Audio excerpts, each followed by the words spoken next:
Boa noite. Vamos aguardar o Instagram fazer aquela chamada dos nossos seguidores para participar. Mais uma jornada bíblica. Hoje, sobre o livro do profeta Daniel. Estamos na seção dos profetas maiores na Bíblia, né? Começamos, quem diria, né? Começamos lá no Gênesis e já estamos chegando aqui no finalzinho do Antigo Testamento. Daqui a pouco a gente vai ter feito 39 lives, né? As lives do Velho Testamento vão ter terminado. Boa noite, Itaci, acabou de entrar. Paz e graça. Eu sei que as nossas lives elas são assistidas por uma média de 100 pessoas depois do horário que ela ficou ao vivo, né? Disponível. Mas é muito bom quando a gente consegue essa interação aqui no ao vivo. Roberto, boa noite. Então, se você está assistindo hoje pela primeira vez, ela acontece toda segunda, 9 da noite. Se você puder assistir no horário, né, fresquinho que ela está acontecendo, é muito interessante também. Eu sei que muita gente não pode no horário das 9, mas quem pode estar com a gente ao vivo aqui, interagindo, fazendo suas perguntas, seus comentários, é sempre bom ver como vocês estão recebendo, né? Porque a maneira como vocês recebem me edifica e me dá caminhos aqui que me ajudam a produzir as próximas, né? Hoje a gente vai falar de Daniel, já deixando aí para as próximas semanas os próximos livros, né? A gente já vai entrar na outra semana na seção dos profetas menores, começando com Oséias, né? Depois Joel. E muito interessante como cada um desses livros, eu já li mais de uma vez, eles fazem menções, né, ao fim dos tempos. Eles falam muitas coisas importantes para esse momento que o Brasil está vivendo, o momento da pandemia. Então, muita coisa que a gente está vendo nos livros dos profetas tem ensinamento para a gente no tempo que a gente está vivendo agora, 2021. Vocês que já chegaram na live, compartilhem aí com seus amigos. Se você puder clicar no aviãozinho que está aqui do lado, mandar essa live para os seus amigos, para os seus conhecidos, mesmo aqueles que não vão assistir ao vivo, eles podem depois abrir em outro momento e participar também, assistir, tomar conhecimento do que está acontecendo. A Jornada Bíblica ela acontece toda segunda, 9 horas, e ela é uma série que não depende do episódio anterior. Então você pode estar chegando hoje, começando a assistir a partir de hoje, e depois assistir os anteriores, né? Cada episódio é inteiro, ele tem o seu conteúdo semanal, mas não depende do outro para que você entenda. Vânia, boa noite, bem-vinda à nossa live. Estamos aqui falando sobre a jornada. Nesses minutos iniciais, boa noite, Marinaldo. Eu quero aproveitar para divulgar a Escola de Ativação Ministerial Antioquia. Nós temos uma escola que funciona pela internet, 100% online. É a escola que Terra Fértil usa para compartilhar a sua palavra com pessoas de qualquer igreja, qualquer denominação. E ela é totalmente online, né? Ela está funcionando 100% na internet. Se você deseja informações sobre a Escola Antioquia, você pode escrever para todos os perfis, tanto para o meu perfil pessoal, como das escolas Terra Fértil, como também a Antioquia tem o próprio Instagram, @escolasterrafértil. Você também pode anotar o nosso telefone, 98002-6463. É o nosso WhatsApp, né? Por ele que você vai fazer matrícula, tem informações sobre a escola, receber os vídeos para assistir. 98002-6463, tá? E você pode se matricular em qualquer mês do ano. A Antioquia começou 15 de março, já tem um primeiro grupo de alunos, mas qualquer mês do ano você pode entrar e assistir as matérias daquele mês em diante, tá bom? Nesse domingo em especial, em Terra Fértil, nós vamos ter duas celebrações importantes. Pela manhã, você vai celebrar a Páscoa com a sua família na sua casa. Tá? Nós vamos dar orientações, vai ter uma transmissão ao vivo, 10 horas, pelo YouTube. E nessa transmissão, a gente vai explicar a Páscoa como nós entendemos, toda a simbologia que ela carrega, e você vai poder preparar sua ceia de Páscoa com a sua família. Então, passando para você, mesmo que você não seja de Terra Fértil, se você quer conhecer um pouco mais desse ambiente de Páscoa, domingo, 10 da manhã, vai ser transmitido pela internet, tá? a nossa celebração de Páscoa, não vai ter culto presencial na igreja de manhã. É um momento para você ter com a sua casa, com a sua família, domingo 10 horas. Seu momento de ceia de Páscoa. E à noite, às 19 horas, nós vamos celebrar a festa da Páscoa em Terra Fértil com uma peça chamada, um espetáculo chamado Rainha Esther, né? Então você vai ver a história do livramento de Deus através de Esther, como Deus livrou o povo dele. É uma história sobre vocação, é uma história sobre o chamado, né, que Deus dá para cada um. E aquela mulher, né, aquela rainha, ela soube entender a vocação, o chamado dela para o tempo que ela vivia, e ela foi bênção para aquele livramento que Deus queria dar do seu povo. Os judeus comemoram até os dias de hoje a festa do Purim. É um dos meses mais alegres para eles, o mês de Adar, porque era o mês que estava sentenciado para que eles fossem executados, e eles foram livrados, né?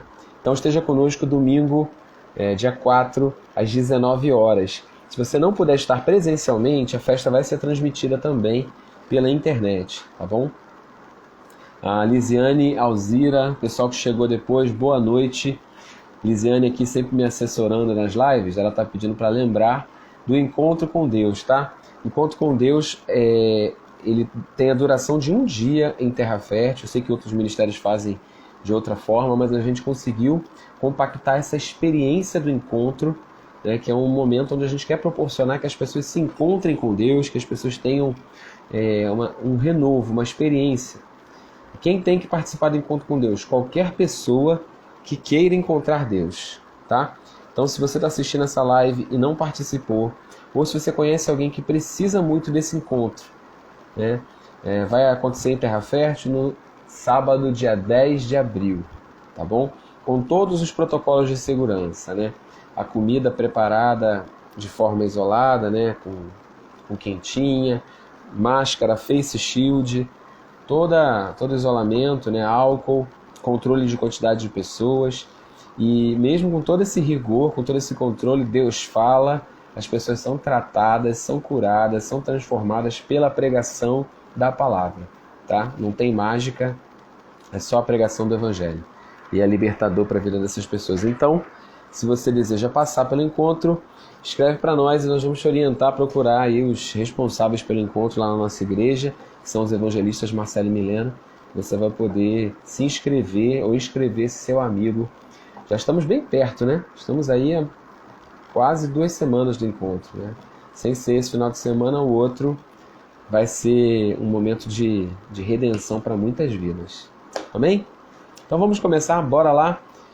Compartilha essa live com seus amigos, clica no aviãozinho, envia para todos os seus amigos. E enquanto eu estiver falando aqui, você vai comentando também, compartilhando aquilo que Deus fala no teu coração, porque hoje não é nada fácil a tarefa que está diante de mim.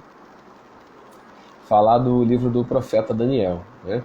Sem dúvida, é um dos livros mais interessantes da Bíblia, um dos livros mais curiosos da Bíblia. As crianças adoram falar as histórias de Daniel, não é verdade? Porque ele tem, do capítulo 1 ao capítulo 6, ele tem uma parte histórica, né? Ele conta uma narrativa. Ele é um livro narrativo do 1 ao 6. Do 7 ao 12, ele é um livro profético, cheio de símbolos, cheio de figuras, é escatológico, ele anuncia o futuro, ele fala de coisas que vão vir. Então aí que existe a maior complexidade para essa interpretação. Boa noite, mãe, bem-vinda. E que Deus nos dê a sua graça essa noite para a gente entender aquilo que é possível a nós compreender hoje, né? Porque eu sei que existem verdades ali que estão seladas para o tempo do fim, e a gente só vai entender realmente, eu creio que existem coisas que a gente só vai entender no dia final, mas é para você ter memorizado na sua cabeça, entendeu? Conheça as profecias, leia os textos, porque quando acontecer, eu creio que a gente vai olhar assim e falar, era isso que queria dizer aquela profecia, né? Tem muita coisa que a gente vai saber, a letra, a teoria, e só vai entender quando acontecer, mas é para conhecer, né? Se Deus deu a conhecer, é para a gente conhecer a letra e que Deus nos conceda a revelação para entender além da letra. Pai, eu oro nessa noite por cada pessoa que está me ouvindo aqui, que essa mensagem chegue e aqueça os corações, aqueça o meu coração. Pai, que o amor pela Tua Palavra, o amor pelo Senhor nunca seja perdido do nosso coração. que agora o nosso ouvido seja inclinado para te ouvir e que essa pessoa na casa dela possa estar sendo abençoada. Que essas palavras sejam refrigério para a vida de muitos aqui. Em nome de Jesus. Amém?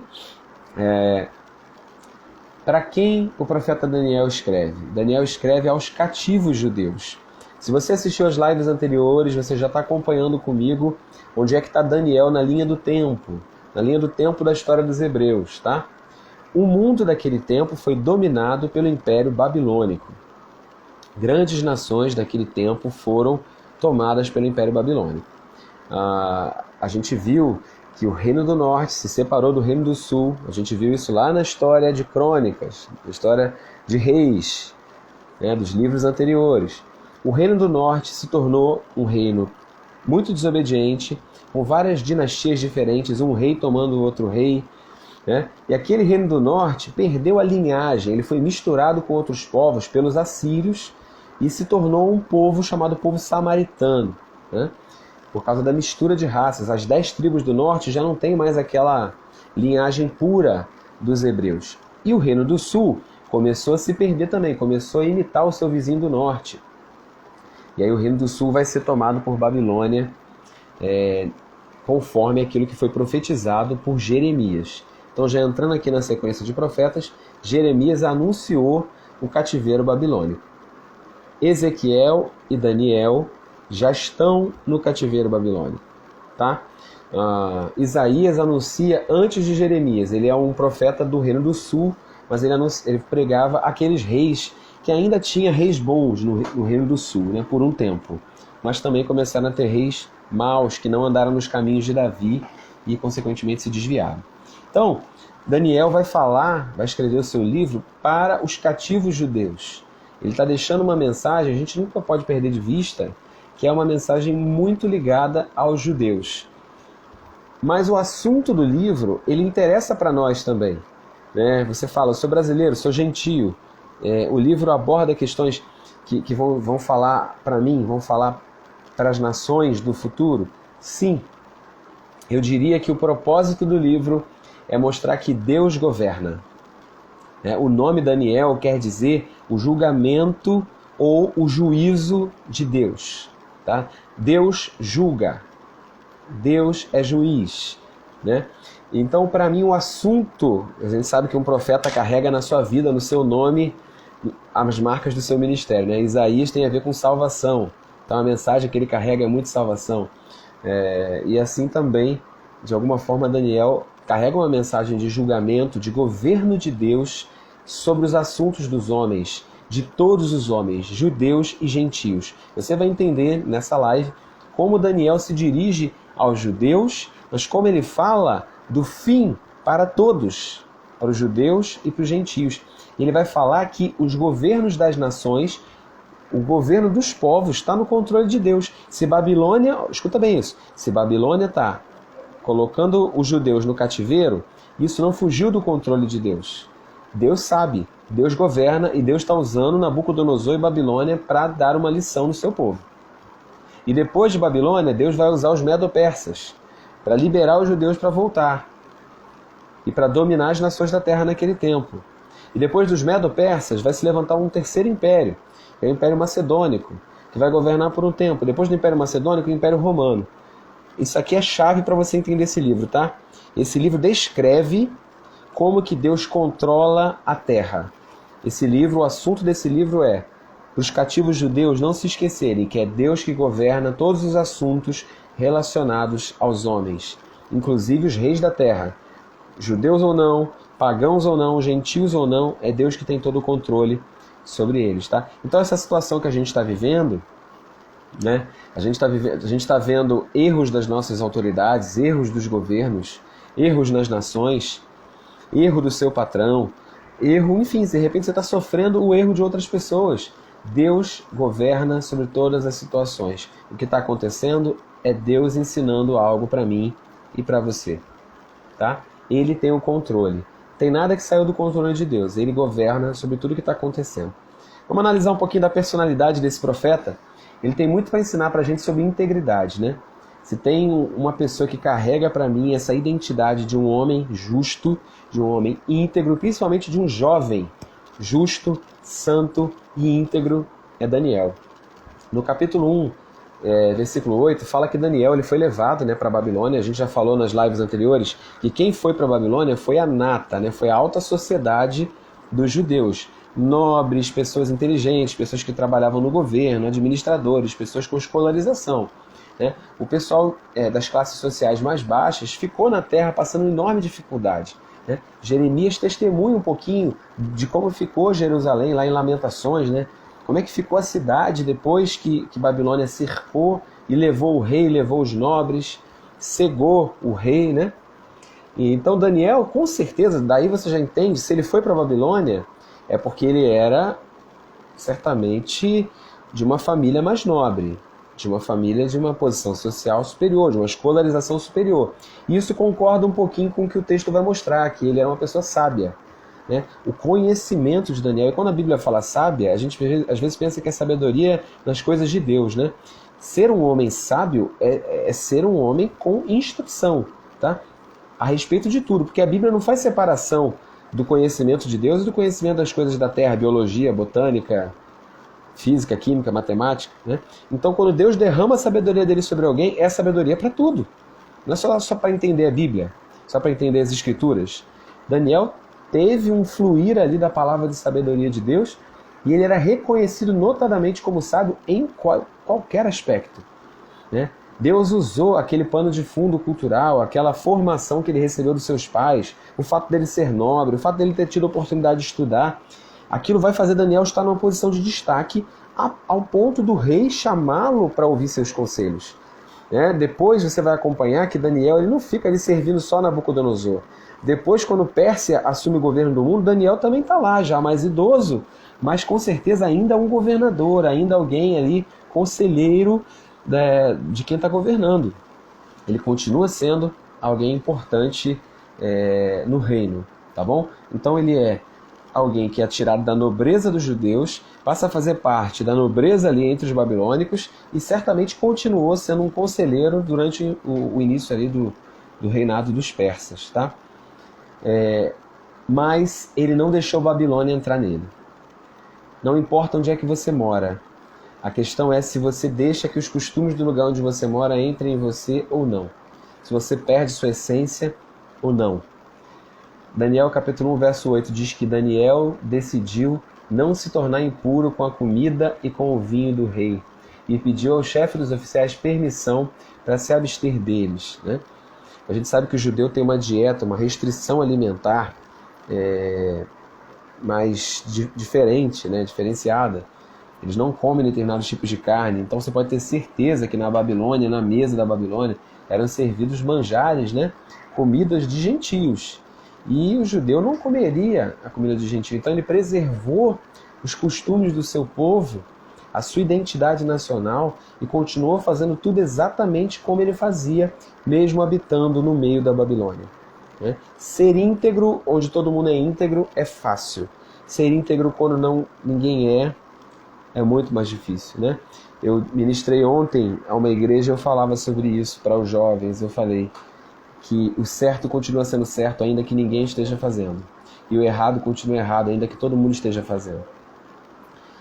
Daniel poderia ter provado, já que ele estava numa situação melhor, do que os outros judeus, do que Jeremias, do que aqueles que ficaram lá na terra. Mas ele decidiu não comer. Ele pediu para ficar comendo água e legumes. E a aparência dele ficou melhor do que aqueles que comiam os manjares do rei. Então Deus se responsabiliza por honrar você se você tomar uma decisão pela integridade. Uma decisão para não se contaminar. Uma decisão para não deixar que a prática que está ao seu redor se misture com a sua essência. No capítulo 1, verso 17, diz que a esses 4 jovens, aqui são os outros personagens da história, né? Daniel vai para a Babilônia com 3 amigos, Ananias, Misael e Azarias, que todos eles vão receber novos nomes lá na Babilônia. A esses 4 jovens, Deus deu sabedoria e inteligência para conhecerem todos os aspectos da cultura e da ciência. E Daniel, além disso, sabia interpretar todo tipo de visões e sonhos. Hoje vivemos no mundo, mas não somos do mundo, somos peregrinos nessa terra. Aqui o comentário do Roberto. Exatamente, e Daniel se destacava entre essas pessoas, né? A sabedoria que Deus deu a ele. Então você, na sua profissão, você pode dar testemunho do nome do Senhor se destacando, né? Deus deseja colocar você numa posição de nobre, se você representá-lo bem.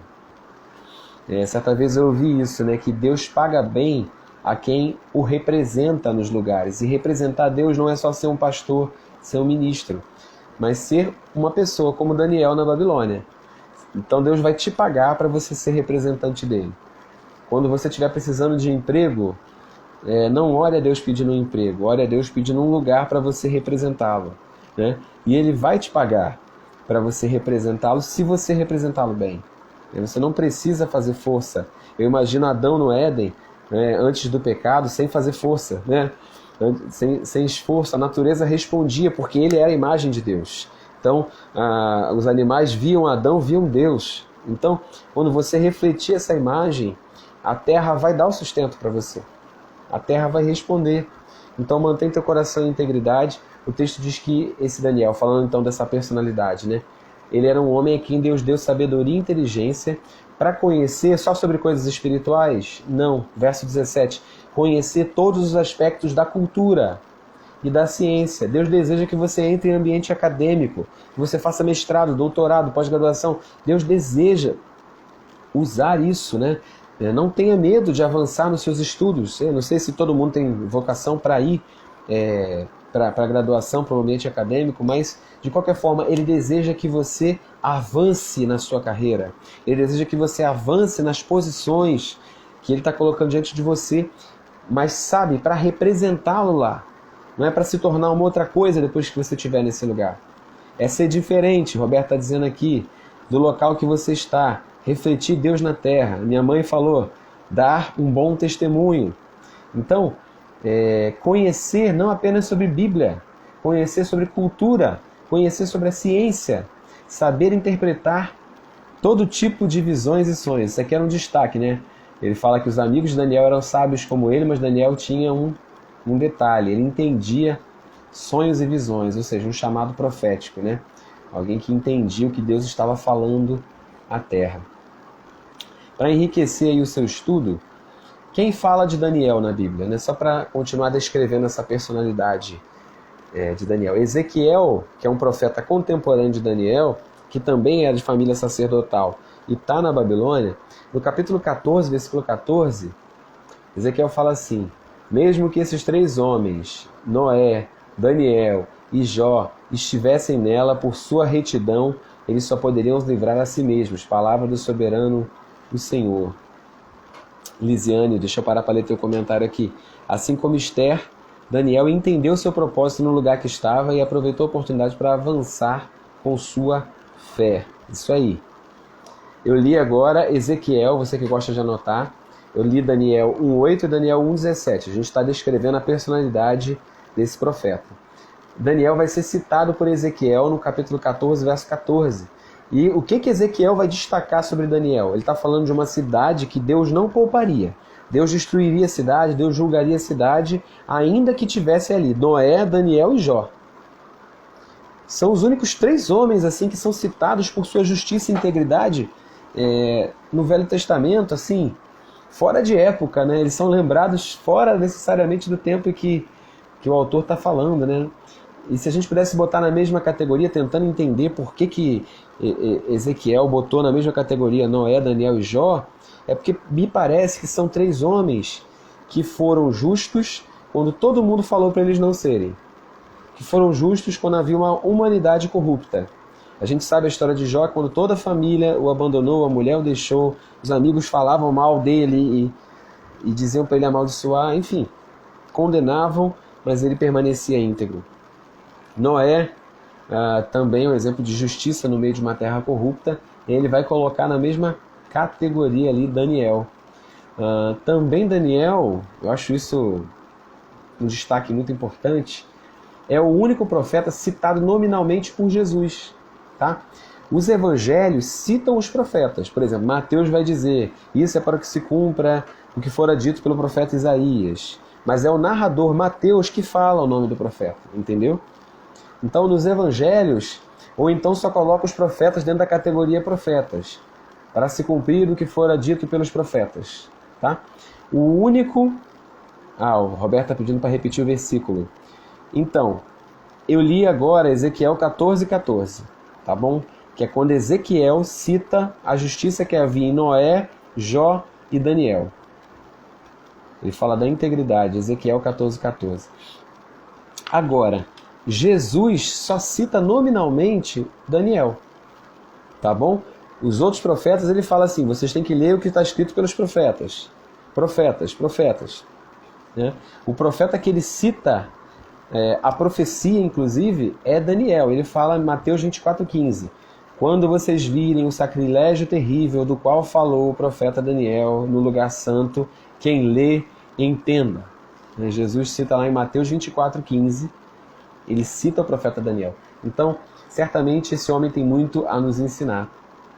E eu quero tentar avançar aqui com vocês, eu tenho mais meia hora.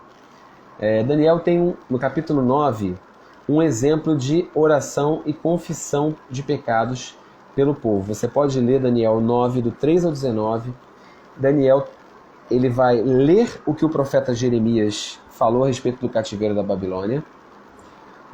E ele vai entender que os 70 anos se passaram, que aquele tempo de profecia acabou. E aqui eu quero deixar um ensinamento para a gente, que as profecias, né, elas são condicionais.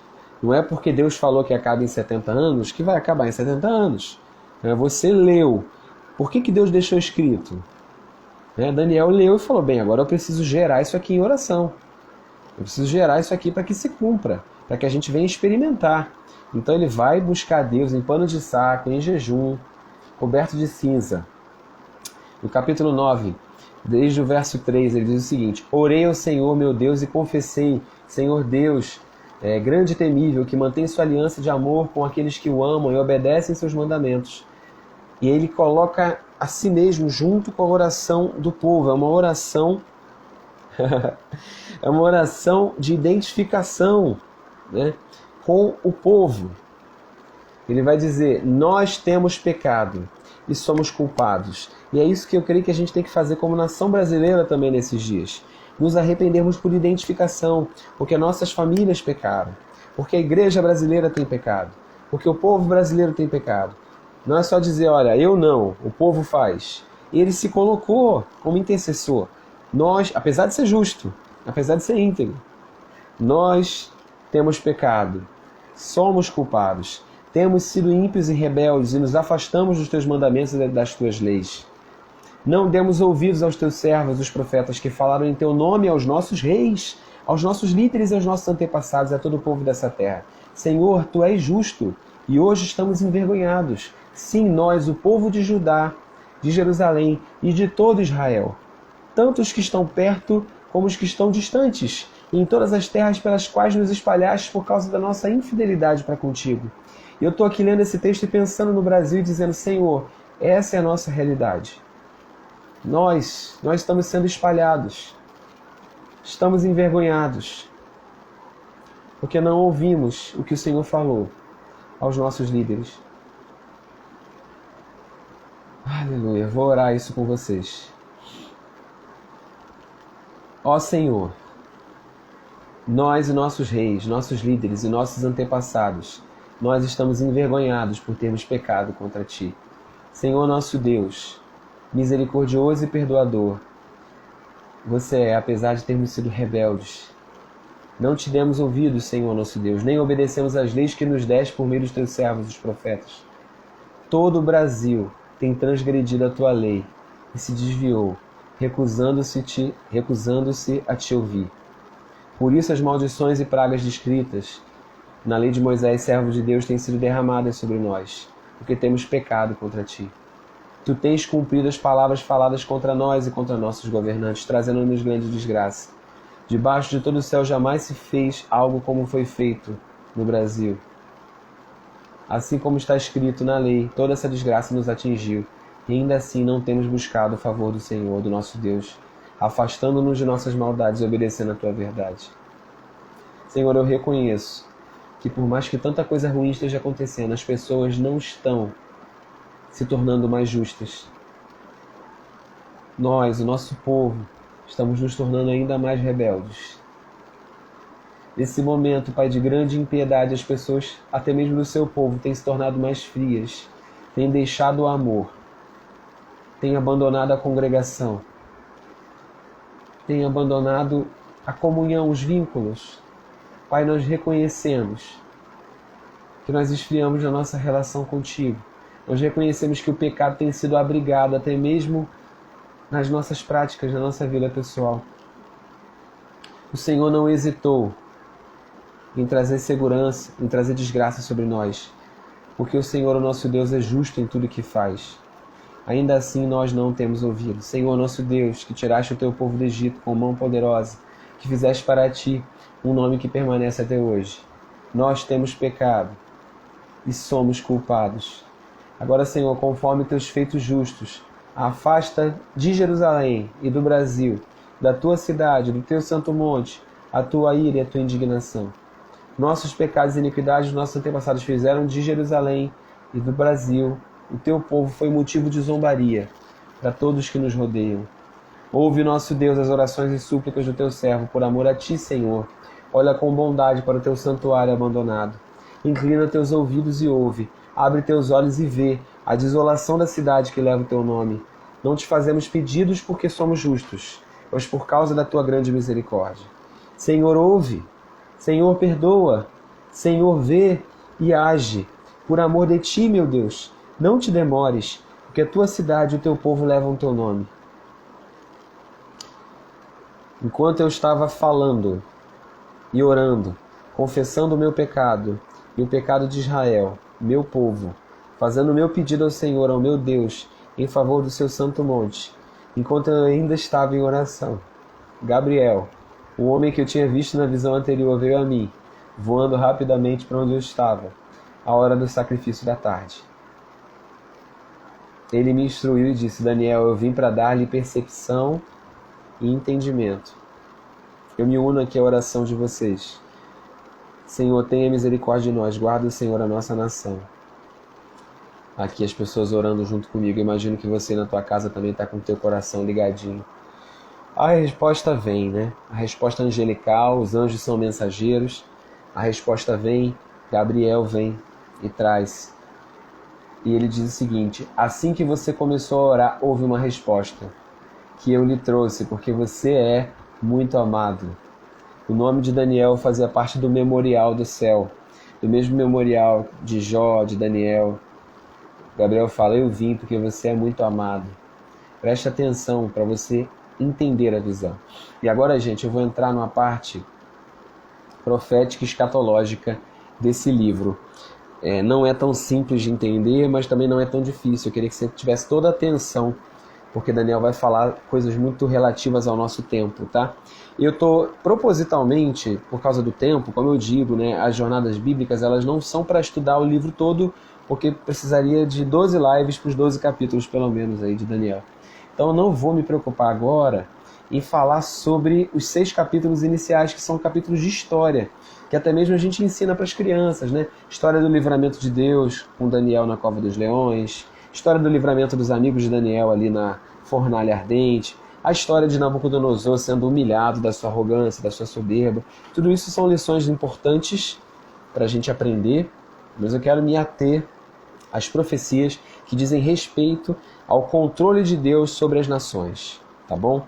Inclusive a profecia lá de Daniel 2, da estátua do sonho. Então eu vou começar a ligar esses assuntos e vai fazer sentido para você no final. Depois que Daniel faz esse grande clamor de arrependimento, de jejum, de se identificar com o povo, a resposta vem. E essa resposta, gente, ela tem muita relação com Jerusalém, tá? Essa profecia que você vai ouvir agora é uma das mais complicadas da Bíblia, chamada As 70 Semanas de Daniel, mas ela não diz respeito somente ao povo judeu. Ela começa se referindo, e o povo judeu está na centralidade da profecia, né? Porque ele diz assim: 70 semanas estão decretadas para o seu povo e para a sua santa cidade. Então as 70 semanas elas têm uma relação direta com o povo judeu e principalmente com Jerusalém. tá? Às vezes a gente erra na interpretação da Escritura, que a gente pensa que os cumprimentos de Deus são só para o povo de Israel, pelas nações da terra, ou para o povo de Israel na terra de Israel. É mais ainda, principalmente, sobre Jerusalém, tá? A cidade que leva o nome do Senhor, a cidade que tem o templo, né? Então, eles são a centralidade da profecia, mas as 70 semanas não vão falar somente para eles. Começa com eles, eles são o relógio de Deus, como a gente costuma dizer. Ou seja, se você quer entender o tempo de Deus, olha para o que está acontecendo com os judeus, você vai entender os tempos de Deus. Porém, a profecia das 70 semanas ela vai falar sobre a vinda do Messias, ela vai falar sobre a saída dos judeus do Império Babilônico, ela vai falar desde a época de Daniel até a manifestação do Anticristo, que é o último momento, tá? Vou tentar trazer para você da maneira mais simples que eu entendi. Eu sei que tem muito assunto para ser estudado somente sobre 70 semanas, tá? Mas aí eu deixo o gostinho para você fazer sua pesquisa e monta aí o seu plano escatológico, o seu estudo, porque eu acho que vale a pena a gente se debruçar sobre essas profecias do fim para estudar.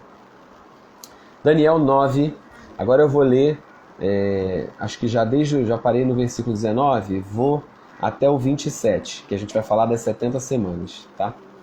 23 a 27. 70 semanas estão decretadas para o seu povo e para a sua santa cidade. Para que são as 70 semanas, gente? Ele vai falar 70 semanas para. Para é o quê? Dá a noção de finalidade, ok?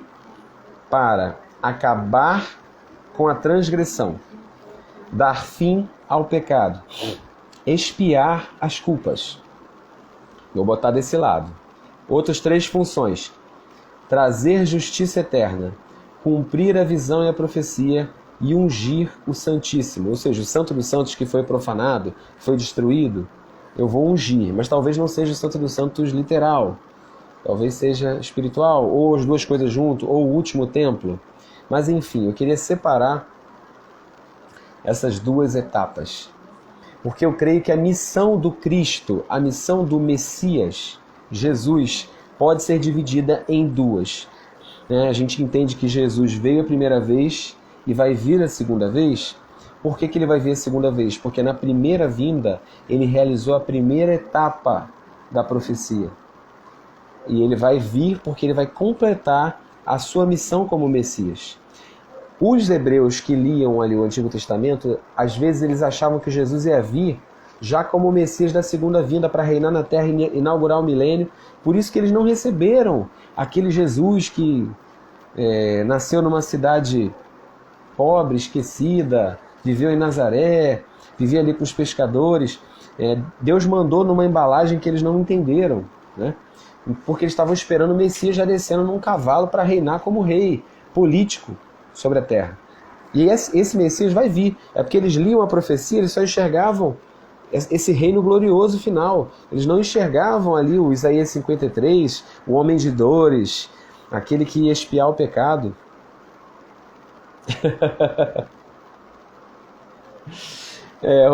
Roberto está pedindo mais tempo para falar das 70 semanas. Eu vou falar com calma aquilo que eu sei também, tá? Vou falar o que é possível falar, tá bom? Eu não gosto de entrar em coisas que eu não tenho certeza. Então eu vou falar aquilo que é certo para que todos vocês possam ter uma noção clara daquilo que a gente pode afirmar com certeza. Então, a missão do Cristo, a missão do Messias, pode ser dividida em 2. A primeira, ele já fez. Então, dentro dessas 70 semanas, Roberto, Marcão que está aí, dentro dessas 70 semanas, existem profecias que já estão cumpridas, tá bom? Mas existem outras que claramente ainda estão por se cumprir. Porque veja como é que ele começa o texto. 70 semanas estão determinadas para o seu povo e para a sua santa cidade. Para acabar com a transgressão. Isso aqui foi feito na primeira vinda de Cristo. Acabar com a transgressão, dar fim ao pecado e expiar as culpas. Não é que ele deu fim ao pecado, mas ele deu fim ao poder do pecado. Quem quiser ser livre do pecado, isso já foi resolvido pela primeira vinda do Messias, entendeu? Acabar com a transgressão, dar fim ao pecado, expiar a culpa. Agora, a segunda parte, você e eu vamos concordar que essa parte ainda não aconteceu. Trazer justiça eterna, cumprir, selar, acabar a visão e a profecia. 1 Coríntios 13 vai dizer que a profecia só vai acabar quando nós o vermos face a face. Então, ainda não cumpriu toda a visão e profecia. E ungir o Santíssimo. Então, trazer a justiça eterna, cumprir a visão e a profecia e ungir o Santíssimo é a última etapa. É a segunda vinda do Messias. Aí ele vai trazer um calendário para a gente, tá? É muito difícil, se vocês quiserem se aprofundar, pesquisar, o que é mais difícil aqui? É mais do que matemática. É porque os romanos mudaram o calendário, né? O calendário dos judeus é lunar. E Daniel meio que diz isso em alguns momentos. Ele vai dizer, olha, o povo ali do anticristo vai mudar o calendário, vai mudar as datas. É uma forma da gente não perceber os gentios, a igreja gentílica, e até mesmo alguns judeus que não, por acaso não estudem, esse calendário é para atrapalhar, é para a gente estar vivendo a vida nos dias atuais e não perceber que o tempo de Deus está correndo. A profecia foi liberada, mas essas mudanças que são feitas nas contagens atrapalha bastante. Então você vai pesquisar na internet, você vai ver como que essa contagem de anos é confusa, mas dá para você entender. Olha só, da forma como eu vou te falar. Saiba e entenda que a partir da promulgação do decreto que manda restaurar e reconstruir Jerusalém, tá?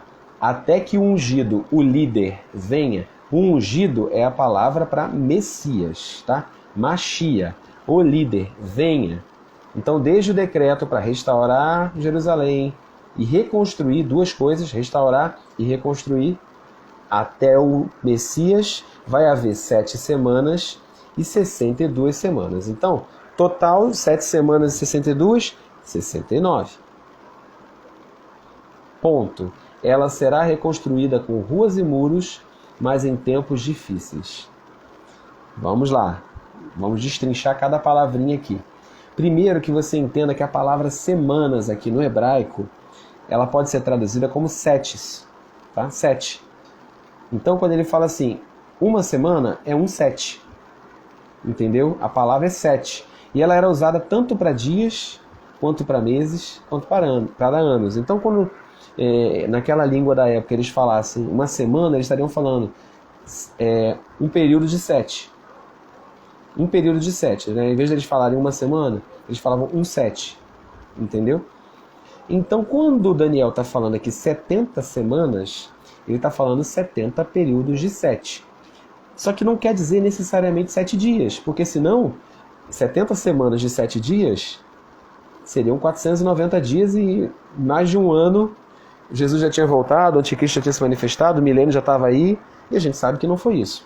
Mas, se você pegar e transformar esses dias em anos, ou seja, 70 semanas vezes 7, em vez de 7 dias, 7 anos, são 490 anos, ok?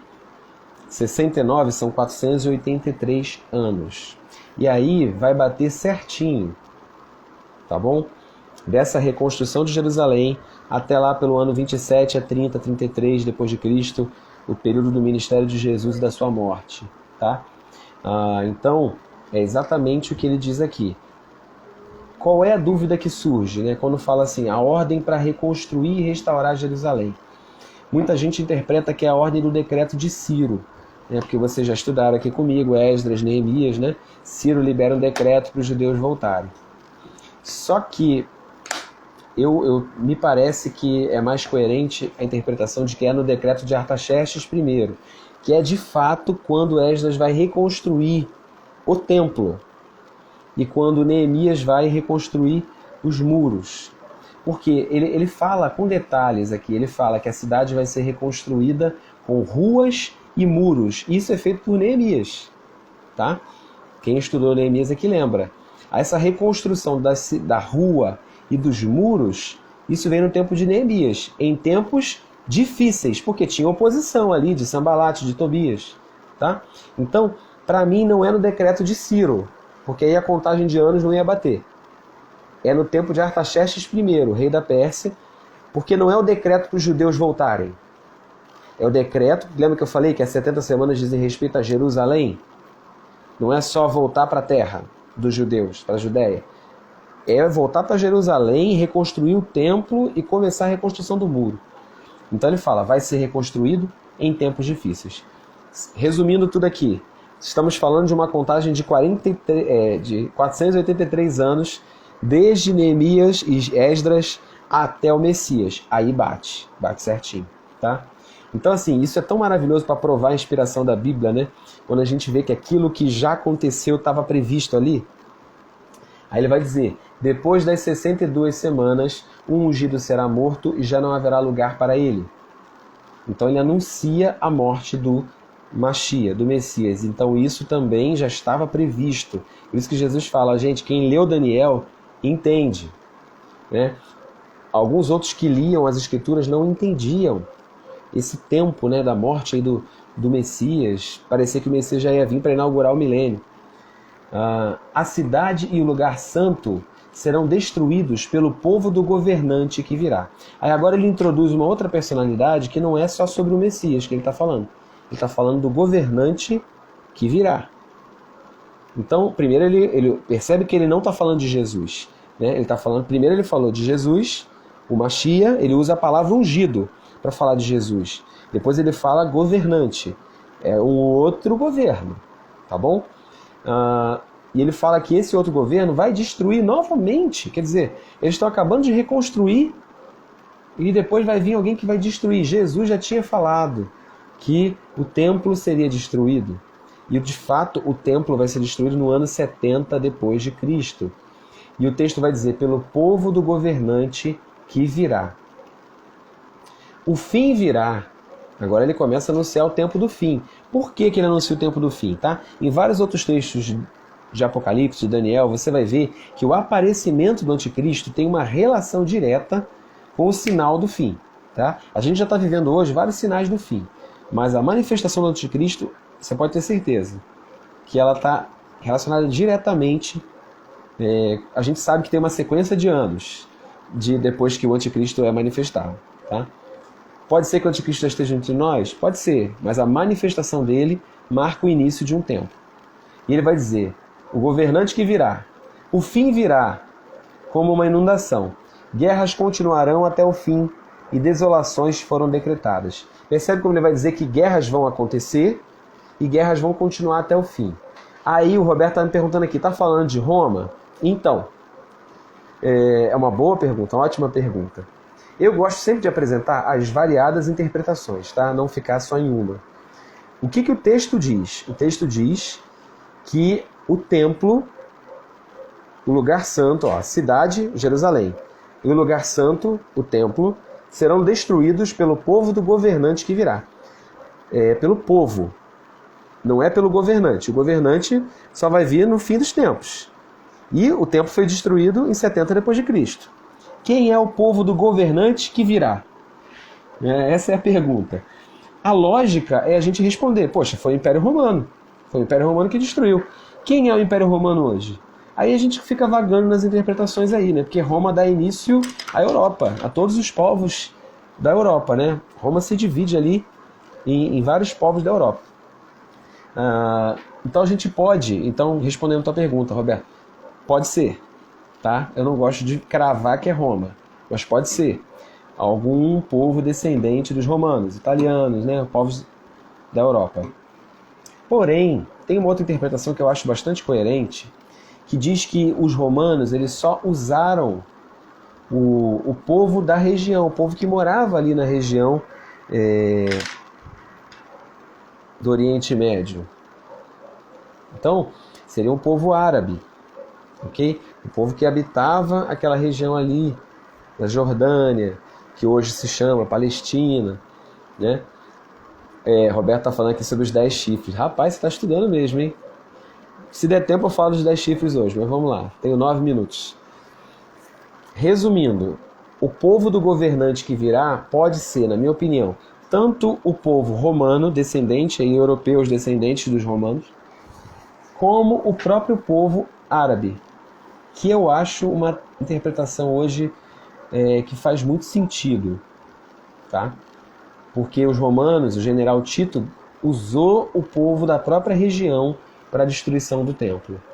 E a gente vê hoje uma grande, né, fazendo uma leitura do século XXI, um grande crescimento da religião e do povo árabe, né? Dessa cultura aí como uma possível vinda do anticristo.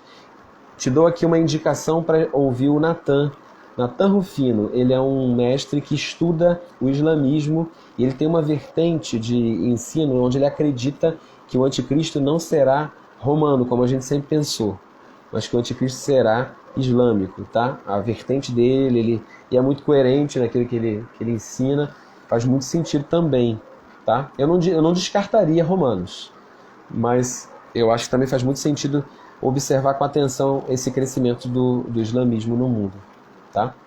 Vamos tentar terminar pelo menos as 70 semanas hoje, gente? Deixa eu ir lá.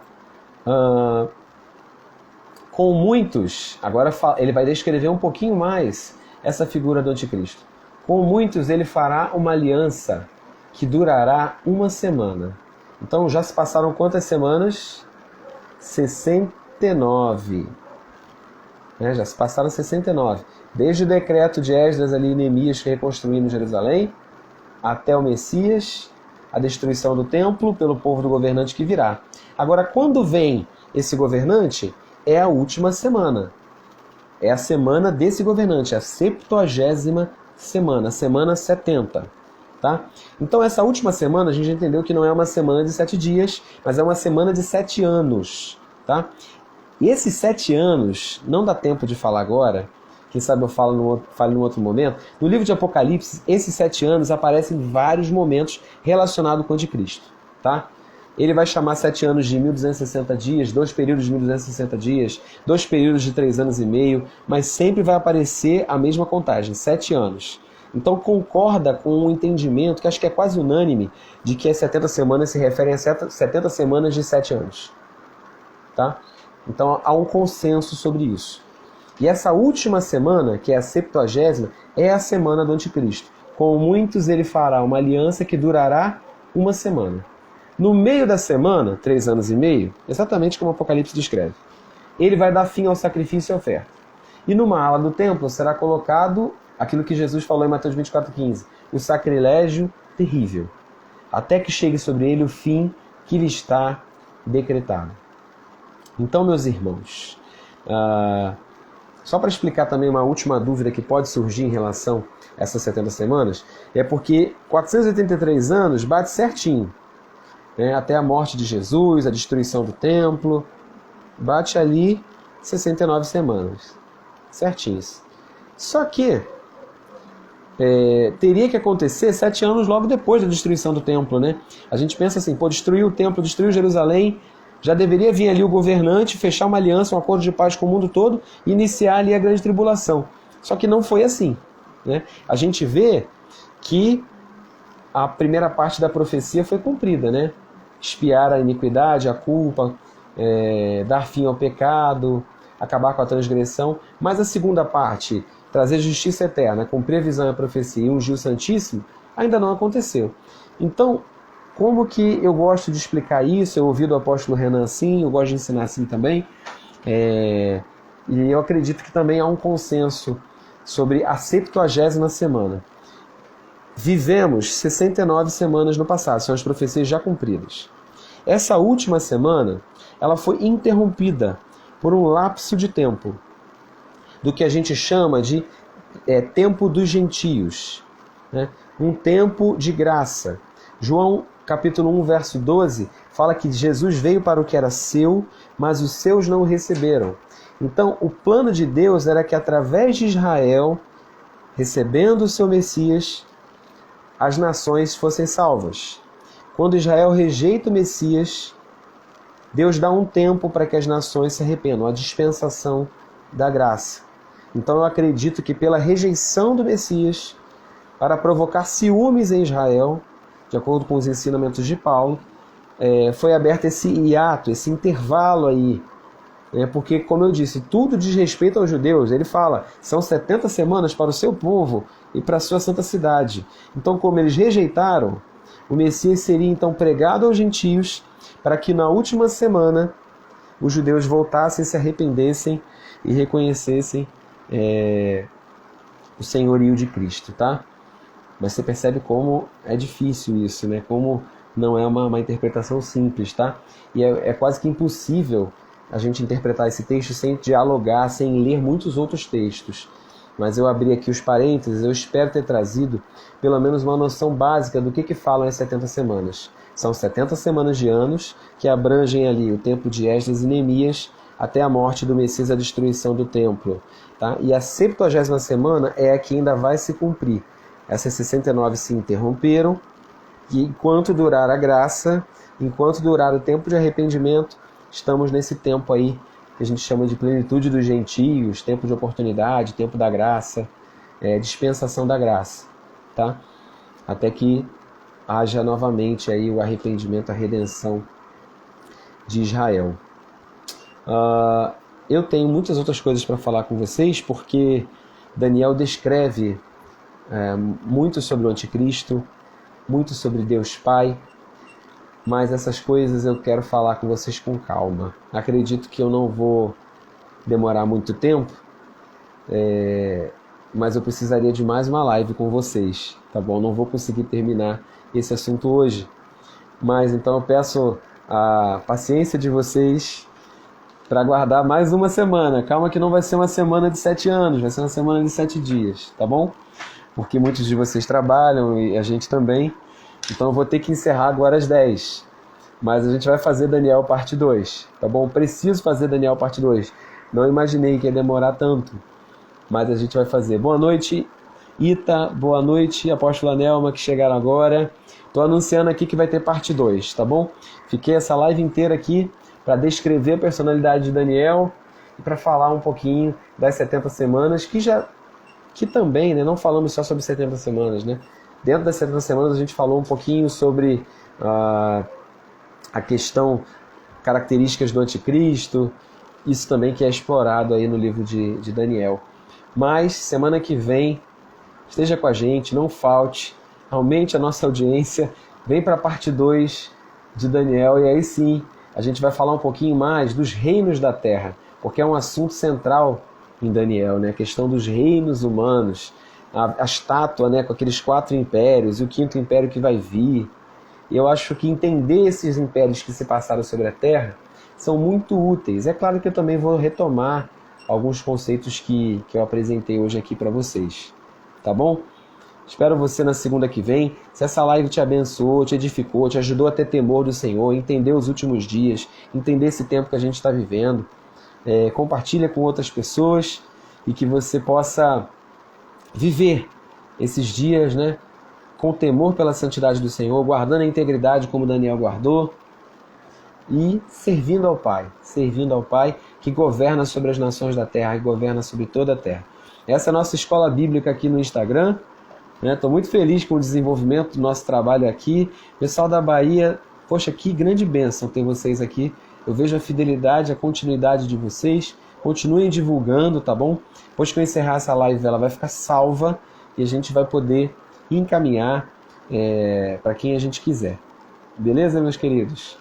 Obrigado aí pela paciência, pelo companheirismo. Até essa hora da noite. Que Deus nos dê uma noite abençoada. Em nome de Jesus. Fiquem na paz. Tchau, tchau.